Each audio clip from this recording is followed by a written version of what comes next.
Hello, welcome back. I hope you're having an amazing day. Today I'm going to share with you some rules that I have come up with to help keep myself more minimal and stay decluttered. If you're new here, my name is Shannon and you can hit subscribe to join our Simple Living channel. I've come up with 11 rules that have really helped me to stay decluttered. Rule number 1 is if I haven't used something in over a year, I like to analyze why I haven't used it and see if it can be decluttered. My second rule is keeping a capsule wardrobe. This really helps me to know exactly what I own, and every single season I go through my clothes, see what I haven't worn, what might be worn out, and then I declutter anything that I no longer need or am no longer wearing. My third rule is make sure everything in your house has a home or a place to be put away, and this is not always the easiest rule. For instance, we moved a few months ago, and since then there are things that I still have not found a permanent home for, but I am trying, and I feel like that's the goal. If you have an item that doesn't have a home, it tends to just go around the house, and sometimes you don't know what you have. If everything has a home, you can just go into a closet, see where everything is, see what you're using, what you're not using. So that is one rule that I really like. The fourth rule I made for our family is that all the toys and clothes, everything that my boys have, has to fit into their closet. My reasoning is once things don't fit into their closet anymore, I find that's when items tend to just start taking over the house.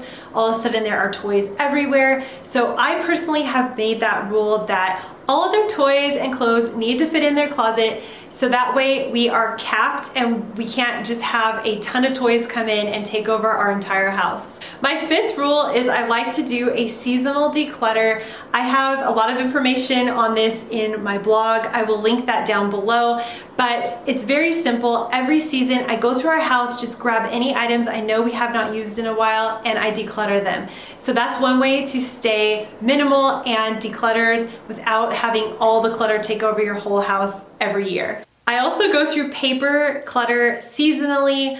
And I try to deal with paper clutter immediately. That's just a rule that I've come up with for myself. The quicker I take care of it, because it's not my favorite thing to do, so the quicker I can just deal with the paper, it's done, it's over with, and I can just check it off my list. My seventh rule I've made for myself is one item in, one item out. So anytime I buy something, I try to declutter something, or if I'm decluttering some items, I will make a note. I got rid of 3 things, I can now get 3 things. And that's just a simple way to keep yourself exactly where you are at with the items that you have in your house. Also, if I'm shopping, I try to replace things rather than go shopping for things. So I will find something that is broken and I really wanted it and I liked it, then I will go shop and replace that one item rather than going out and just shopping for anything that I come in contact with. Another rule I have is before I go out shopping, I try to shop my own house. So I look around, see what I can use, and go from that point on. Even when it comes to decor, I try to go around and see if there's something I can move from one room to the other room just to spruce it up and make it look a little different without having to actually go shopping and bring more items into my house. I also like to borrow things. I remember when I first started looking into minimalism and decluttering, I read some article that said, oh, minimalists are so annoying because they always borrow things. And I think that is so crazy. If you're always doing it, then maybe that's not good. But I know I love to lend things out to family and friends, and just a few months ago we had a party and I didn't have a good tablecloth and my mom lent one to me, and it was just no big deal. It would have been silly for me to run out and buy a tablecloth just for that one event when she had one I could use.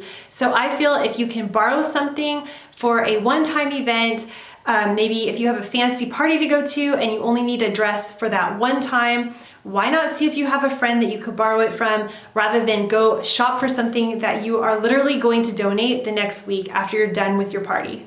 Another rule is to shop the Goodwill or shop secondhand when I can. It's not always easy, and usually around here the Goodwill does not have that much to choose from, but a really good example is my husband and I went to a Halloween party And again, that is just a one-time event. You're not going to normally wear a Halloween costume more than 1 year. You're gonna wanna be something different every year. So we went to the Goodwill, we found some amazing Halloween costumes for half the price we would have paid for a new Halloween costume. And then when we were done with that party, we just donated it back to the Goodwill, and now hopefully they can make more money again next year selling it to somebody else. The last rule that I've made for myself is just to not feel guilty when I do declutter things, because there can be a lot of guilt when someone's given you something or maybe you've paid a lot of money for it. But if you already have the item and you are not using it, it is not going to bring your money back to keep that item stored in your garage or your closet. It is much better to give that item away to someone who can actually use it, or even sell it to somebody who can use it. And just because you bought that item at one point, you did get your use out of it, you don't need it anymore, you should not feel guilty, and you shouldn't feel like you have to keep that item forever just because it's in your house. It does no one any good to store a bunch of items that they are not using. And it took me a while to come to that conclusion, but once I took the guilt off of my shoulders, I have been so much happier living in a decluttered house that is so much easier to take care of. And that's just one of my rules that I've put for myself, that I do not need to feel guilty when I'm decluttering. These are just rules that I've made for our family to stay more minimal and decluttered. You can read all about it on my blog, shannontorrens.com. I will link it down below. And if you're new here, make sure you hit the subscribe button and tap the bell to never miss a video. Thank you for joining me today, and I'll see you next time. Bye.